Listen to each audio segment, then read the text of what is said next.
নমস্কার সকলকে। আজকে আমরা ওয়েস্ট বেঙ্গল এগ্রিকালচারাল সার্ভিসের আন্ডারে যে অ্যাসিস্ট্যান্ট ডিরেক্টর অফ এগ্রিকালচার অর্থাৎ সহকৃষি অধিকর্তা নিয়োগের পরীক্ষা হয়েছিল 2024 সালের জানুয়ারি মাসে, সেই পরীক্ষার ইন্টারভিউ প্রিপারেশনের ডে 2 নিয়ে আলোচনা করব।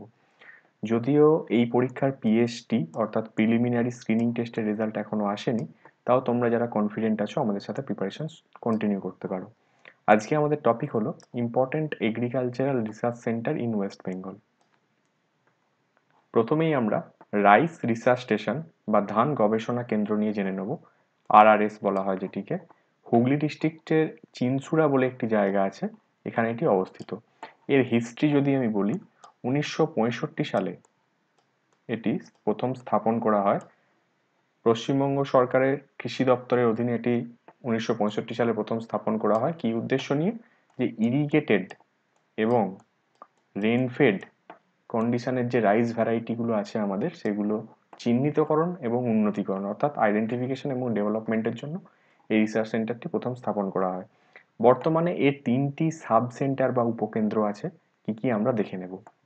প্রথমেই আমি বলি, বাঁকুড়া এবং পুরুলিয়াতে একটি একটি করে উপকেন্দ্র আছে।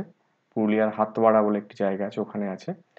এখানে প্রধানত শুষ্ক অঞ্চলের যে ধান, সেগুলির ওপর ডেভেলপমেন্টাল মূলক কাজ কিন্তু এই পুরুলিয়ার হাতওয়াড়াতে করা হয়। আরও একটি উপকেন্দ্র আছে গোসাবা, সাউথ 24 পরগনা।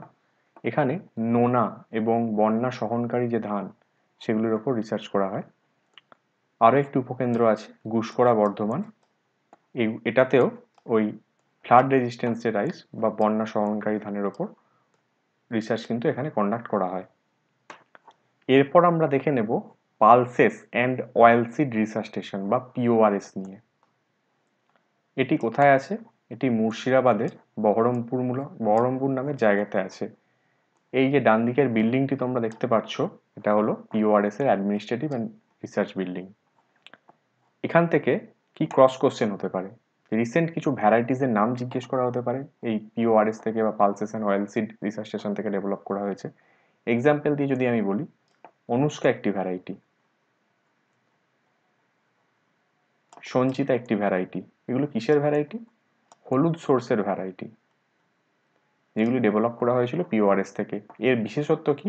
এই দুটি ভ্যারাইটিতে 85 থেকে 95% পর্যন্ত অয়েল পার্সেন্টেজ লক্ষ্য করা যায় এবং এগুলি আর্লি ম্যাচিউরিং হয় এবং পশ্চিমবঙ্গের কৃষি জলবায়ু অঞ্চলের জন্য প্রমিসিং দুটি ভ্যারাইটি। এরপর আমরা দেখে নেব এসআরএস বা সুগারকেন রিসার্চ স্টেশন। এটি বেথুয়া ডহরি বলে একটা জায়গা আছে নদিয়া ডিস্ট্রিক্টের, সেখানে অবস্থিত। বেথুয়া ডহরিতে একটি ফরেস্টও আছে। এই ফরেস্টে ঠিক যেখান থেকে শুরু হয়, ঠিক সেখানেই কিন্তু এই রিসার্চ স্টেশনটি অবস্থিত। এরপর আমরা দেখে নেব water management and research centre বা WMRC বলা হয়, নদিয়া ডিস্ট্রিক্টের রানাঘাট সাব ডিভিশনে এটি অবস্থিত। এরপর ফিল্ড ক্রপ রিসার্চ স্টেশন বা FCRS, ক্ষেত্রীয় অঞ্চলের কৃষি গবেষণাগার বলা হয় এটিকে। পূর্ব বর্ধমানের কালনা রোড বলে একটি জায়গা আছে, এখানে এটি অবস্থিত। এরপর দেখে নেব স্টেট এগ্রিকালচারাল রিসার্চ ইনস্টিটিউট বা SARI বলা হয়, এটি কলকাতার টালিগঞ্জে অবস্থিত। কলকাতার টালিগঞ্জে কিন্তু আরও একটি ল্যাবরেটরি আছে ইম্পর্টেন্ট, যেটাকে বলা হয় bio fertiliser quality control laboratory. Bio fertiliser অর্থাৎ অ্যাজাটোব্যাক্টর, অ্যাজোস্পিরিলিয়াম, ESB, এগুলোর ওপর যে কোয়ালিটি কন্ট্রোল কিন্তু কলকাতার টালিগঞ্জ থেকে হয়। মেনলি মাইকোলজি যে সেকশনটা আছে বা ছত্রাকমূলক যেসব বায়ো ফার্টিলাইজারগুলো আছে আমাদের, সেগুলোর ওপরই কাজ হয় এখানে। এরপর আমরা দেখে নেব potato and maize research station বা PMRS নিয়ে। এটি কোথায় আছে? পশ্চিম মেদিনীপুরের আনন্দপুরে। এটি কিন্তু section of economic botanist 3। Economic বটানিস্টটা কি? আমাদের বর্তমানে পশ্চিমবঙ্গে ইকোনমিক বটানিস্টের সংখ্যা বা অফিসের সংখ্যা কিন্তু 9টি। আমরা যে পরীক্ষার প্রিপারেশন করছি, এই পরীক্ষার নাম হলো অ্যাসিস্ট্যান্ট ডাইরেক্টর অফ এগ্রিকালচার ব্র্যাকেটে অ্যাডমিন। আরও একটি পরীক্ষা হয় যেটার নাম হলো assistant director of agriculture research, অর্থাৎ আরও একটি উইং হয়, রিসার্চ উইং। সেই রিসার্চ উইংয়ে যাদের পোস্টিং হয় তাদের এরকম নাম থাকে: assistant agronomist, assistant entomologist, assistant pathologist, assistant botanist. তো এই অ্যাসিস্ট্যান্ট বটানিস্ট যারা হয় তাদেরকে ইকোনমিক বটানিস্ট বলা হয়। এর একটি রিসেন্ট কাজ যদি আমি বলি, যে বঙ্গশ্রী বলে একটি আলু রিসেন্ট ডেভেলপ করা হয়েছিল পশ্চিমবঙ্গ থেকে। এই আলুটি কিন্তু মূলত হাইটেক আলু বলা হয়, হাইটেক পটাটো বা টিস্যু কালচার বেস পটাটো। এই আলু তৈরিতে কিন্তু যৌথভাবে এই রিসার্চ সেন্টারটি কাজ করেছিল। এবং এর হিস্ট্রি যদি বলি, এটি 2016 দিকে তৈরি করা হয়, 15-16 দিকে তৈরি করা হয় পশ্চিমবঙ্গে। আর যে আমাদের মূল রিসার্চ সেন্টার আছে আলুর ওপর, তোমরা সবাই জানো সিপিআরআই সিমলাতে যেটা আছে, সেন্ট্রাল পটাটো রিসার্চ ইনস্টিটিউশন, 1935-এ যেটা তৈরি হয়েছিল, ঠিক তারই আদতে এটা কিন্তু পশ্চিমবঙ্গে প্রায় 200 একর জায়গার উপর এই রিসার্চ স্টেশনটি তৈরি করা হয়। এরপর একটি ফার্ম আমরা দেখে নেব, যেটা সিজাল ফার্ম, রেমিয়ান সিজাল ফার্ম বলা হয়, বীরভূমে আছে। বীরভূমের রাজনগর নামক জায়গায় আছে। বর্তমানে পশ্চিমবঙ্গের সব থেকে বড় বিগেস্ট এগ্রিকালচারাল ফার্ম কিন্তু এই রাজনগর সিজাল ফার্ম। এর আয়তন কত? 1125 একর অ্যাপ্রক্সিমেটলি। সব থেকে বড় কৃষি খামার কিন্তু এই রেমিয়ান সিজাল ফার্ম বীরভূমের মধ্যে, যার আয়তন 1125 একর প্রায়। এরপর আমরা দেখে নেব ড্রাই ল্যান্ড রিসার্চ স্টেশন বা ডিএলআরএস। এটি বাঁকুড়ার কৃষক বাজার বলে একটি জায়গা আছে, এই কৃষক বাজারের মধ্যে কিন্তু অবস্থিত। এই কোশ্চেনটি সম্ভবত 2018-র যে সহ কৃষি অধিকর্তা নিয়োগের পরীক্ষা হয়েছিল, পিলি পরীক্ষা, সেই পরীক্ষায় জিজ্ঞেস করা হয়েছিল। এরপর আমরা কিছু হর্টিকালচার বা উদ্যান পালনমূলক গবেষণাগারের নাম বা রিসার্চ স্টেশনের নাম আমরা দেখে নেব এবং চেষ্টা করবো এগুলো মনে রাখার রিলেট করে করে। যেমন ব্যানানা যদি আমরা দেখি, কলার ওপর গবেষণা কিন্তু হুগলিতে হয়, হুগলির চিনচুরাতে। হুগলির যদি তোমরা এই কয়েকটি জায়গা দেখো, সিঙ্গুর, নসিবপুর, দিয়ারা বা কামারকুণ্ডু, প্রচুর বড় বড় এখানে কলার বাগান, হ্যাঁ, ব্যানানা ফার্ম কিন্তু লক্ষ্য করা যায়। হয়তো সেই জন্যই হুগলিতেই এই রিসার্চ স্টেশনটি আছে।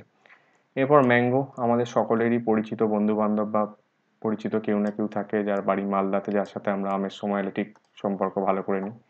ঠিক মালদার মুর্শিদাবাদে আমরা যেরকম জানি ম্যাঙ্গোর প্রোডাকশন সব থেকে বেশি, ম্যাঙ্গো রিসার্চ স্টেশনটাও কিন্তু মালদাতে অবস্থিত। স্টেট হর্টিকালচার রিসার্চ সেন্টার, এটি কৃষ্ণনগরে আছে। কোম্পানি বাগান বলে একটি জায়গা আছে কৃষ্ণনগরে, সেই জায়গাতে। পাইনাপেল অবশ্যই জলপাইগুড়ি হবে, কারণ এগ্রি এক্সপোর্ট জোন হিসাবে জলপাইগুড়িকেই চিহ্নিত করা হয়েছিল পাইনাপেলে।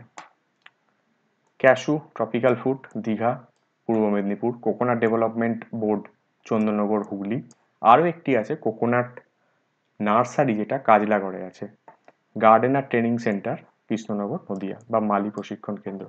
এখানে আমি একটি কোশ্চেন তুলে ধরার চেষ্টা করেছি যে হর্টিকালচার যেটা আছে আমাদের কোন ডিপার্টমেন্টের আন্ডারে আছে বা ওই ডিপার্টমেন্টের পুরো নামটার নাম কি, পুরো নাম কি এই ডিপার্টমেন্টের, এবং বর্তমানে এই ডিপার্টমেন্টের মিনিস্টার ইনচার্জ কে আছেন। অ্যান্সার হলো, এই ডিপার্টমেন্টটি কিন্তু একটি সেপারেট ডিপার্টমেন্ট এগ্রিকালচার থেকে। এই ডিপার্টমেন্টটির পুরো নাম হলো food processing industries and horticulture. বর্তমানে মিনিস্টার ইনচার্জ আছেন মাননীয় শ্রী অরূপ রয় মহাশয়। এইরকম কোশ্চেন কিন্তু তোমাদের ইন্টারভিউতে জিজ্ঞেস করা হতে পারে। এরপর কিছু মিসলেনিয়াস রিসার্চ সেন্টারের নাম আমরা দেখে নেব। প্রথমেই চলে আসি ZARS বা জোনাল অ্যাডাপটিভ রিসার্চ স্টেশন, বাংলায় বলতে গেলে আঞ্চলিক উপযোগী গবেষণা কেন্দ্র। নামটি শুনেই বোঝা যাচ্ছে একটি নির্দিষ্ট জায়গার যে কৃষি জলবায়ু এবং শস্য পর্যায় আছে, তার উপর ভিত্তি করে ওখানকার চাষিদের যে উন্নত বীজের চাহিদা মেটানোর জন্য এবং বীজের চাহিদা এবং মেটানো এবং উন্নতিকরণ, রিসার্চ অ্যান্ড ডেভেলপমেন্টালমূলক কাজ কিন্তু এই রিসার্চ স্টেশনগুলো করে থাকে। ছবিতে আমরা দেখতে পাচ্ছি গ্যাংগেটিক অ্যালুভিয়াল জোনের জন্য এই কৃষ্ণনগরের যে রিসার্চ স্টেশনটি এটি তৈরি করা হয়েছে। এবং শুধুমাত্র কৃষ্ণনগর নয়, আরও দুটি জায়গা নলহাটি এবং মোহিতনগরেও কিন্তু এই একই রকমের দুটো রিসার্চ স্টেশন আছে। যদি অ্যাড্রেস বলি, কৃষ্ণনগরের একটি জায়গা আছে পান্থতীর্থ মোড়, ওখান থেকে কিছুটা সামনেই এই রিসার্চ স্টেশনটি অবস্থিত, হেলিপ্যাডের গ্রাউন্ড বলা হয়। এরপর চলে যাব এটিসি। এটিসিগুলির ব্যাপারে একটু জেনে নেব আমরা। এটিসির ফুল ফর্ম কি? এটিসির ফুল ফর্ম হলো এগ্রিকালচারাল ট্রেনিং সেন্টার, বাংলায় বলতে গেলে কৃষিজ প্রশিক্ষণ কেন্দ্র। এই এটিসিগুলির রোল কি? এখানে ফার্মারদের বিভিন্ন রকমের ট্রেনিং প্রোভাইড করা হয়। কীরকম ট্রেনিং? অর্গানিক ফার্মিংয়ের ওপর হতে পারে, বি কিপিংয়ের ওপর হতে পারে, মাশরুম কালচারের ওপর হতে পারে, নতুন কোনো এগ্রিকালচারাল ইনোভেশন প্র্যাকটিসেসের ওপর হতে পারে, ক্যাপাসিটি বিল্ডিং অফ এসএইচজিস, যে প্রি এক্সিস্টিং এসএইচজিসগুলো আছে, ওমেন সেলফ হেল্প গ্রুপগুলো আছে, বা ফার্মার প্রডিউসার অর্গানাইজেশনগুলো আছে, তাদের কোনো রকম ট্রেনিংয়ের ব্যবস্থা, বা ইন সার্ভিস কেপিএস ট্রেনিং, কৃষি প্রযুক্তি সহায়কদের চাকরি পাওয়ার পর যে ইন সার্ভিস 6 মাসের ট্রেনিং হয়, সেই ট্রেনিংয়ের ব্যবস্থা করা এবং ট্রেনিং প্রোভাইড করানো, এবং ডেইজি ট্রেনিং, বর্তমানে ইনপুট ডিলার্সদের জন্য যে ট্রেনিংয়ের ব্যবস্থা করা হয়েছে, 1 বছরের যে ডিপ্লোমা কোর্সটি করানো হচ্ছে ইনপুট ডিলার্স অর্থাৎ সার, কীটনাশক এবং বীজের ব্যবসায়ী যারা আছেন জেলাতে, যে diploma in agricultural extension services for input dealers বলা হয় এই ডেইজি ট্রেনিংটি, এটিও কিন্তু এই এটিসিগুলি থেকে প্রোভাইড করানো হয়। বর্তমানে এটিসিগুলির সংখ্যা পশ্চিমবঙ্গে কতগুলি? অ্যান্সার হলো 9টি। অ্যাটলিস্ট এখানে কোন জায়গাতে আছে এই জায়গাগুলোর নাম কিন্তু আমাদের মনে রাখতে হবে, বা নিজের ডিস্ট্রিক্টে কতগুলি এটিসি আছে, আদৌ এটিসি আছে কিনা এবং সেটি কোথায় আছে সেটা কিন্তু মনে রাখতে হবে। আরও একটি কাজ আমি বাদ দিলাম, কন্ডাক্টিং রিসার্চ। শুধুমাত্র কি ট্রেনিং হয়? না, ট্রেনিংয়ের সাথে কিন্তু রিসার্চটাও, এখানে অনেক অনেক এটিসি আছে যেগুলোতে রিসার্চও হয়।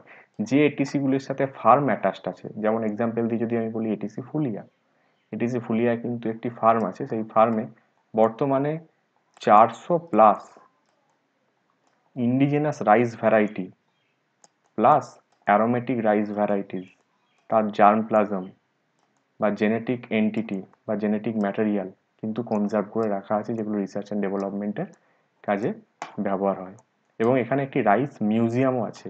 এই ছবিতে আমরা দেখতে পাচ্ছি কোনো একটি এটিসিতে ট্রেনিং চলছে, সম্ভবত অ্যাগ্রো মেট্রোলজির ওপর ট্রেনিং চলছে। এবং এই যে রিসার্চ স্টেশন বা সেন্টারগুলোর কথা আমরা বললাম, আলোচনা করলাম, এগুলো ছাড়া কিছু কিছু ল্যাবরেটরি আছে, যেমন সিড টেস্টিং ল্যাবরেটরি। কোথায় কোথায় আছে পশ্চিমবঙ্গে? টালিগঞ্জে একটি আছে, বর্ধমানে একটি আছে, মালদাতে একটি আছে, বাঁকুড়াতে একটি আছে, নদিয়াতে একটি আছে। এই টোটাল 5টি সিড টেস্টিং ল্যাবরেটরি বর্তমানে আছে। ফার্টিলাইজার কন্ট্রোল ল্যাবরেটরি কতগুলো আছে? ফার্টিলাইজার কন্ট্রোল ল্যাবরেটরি তো আমরা দেখলাম টালিগঞ্জে একটি আছেই, তাছাড়াও বহরমপুরে একটি ফার্টিলাইজার কন্ট্রোল ল্যাবরেটরি আছে, পশ্চিম মেদিনীপুরে আরও একটি ফার্টিলাইজার কন্ট্রোল ল্যাবরেটরি বা এফসিএল কিন্তু আছে। আচ্ছা, ইনসেকটিসাইড কন্ট্রোল ল্যাবরেটরি কোথায় আছে? ইনসেকটিসাইড কন্ট্রোল ল্যাবরেটরি আছে পশ্চিম মেদিনীপুর। এছাড়াও সয়েল টেস্টিং ল্যাবরেটরি টোটাল 12টি বর্তমানে পশ্চিমবঙ্গে কিন্তু আছে। এখান থেকে কীরকম কোশ্চেন হতে পারে? ডাইরেক্টলি জিজ্ঞেস করা হতে পারে যে এই রিসার্চ সেন্টারটি কোথায়, বা তোমার ডিস্ট্রিক্টে কোনো রিসার্চ সেন্টার আছে কি না, থাকলেও সেটা কোন ক্রপসের উপর রিসার্চ করা হয়, তার কিছু অবদান, বর্তমানে কিছু বা রিসেন্ট কিছু ভ্যারাইটিস বা রিসেন্ট কিছু কাজ সেই রিসার্চ স্টেশন থেকে হয়েছে সেগুলির উদাহরণ, বা এই এটিসি বলতে কি বোঝায়, এটিসিগুলির কাজ, জোনাল অ্যাডাপটিভ রিসার্চ স্টেশন বলতে কি বোঝায়, এর ফুল ফর্ম কি কাজ, এই ধরনের কোশ্চেন কিন্তু আমরা ইন্টারভিউতে এক্সপেক্ট করতে পারি। ঠিক আছে, থ্যাংক ইউ, ধন্যবাদ। আমরা পরের ভিডিওতে কৃষি দপ্তরের বর্তমান কিছু প্রকল্প, এডিএদের রোল, কেভিকে নিয়ে আলোচনা শুনে নেব।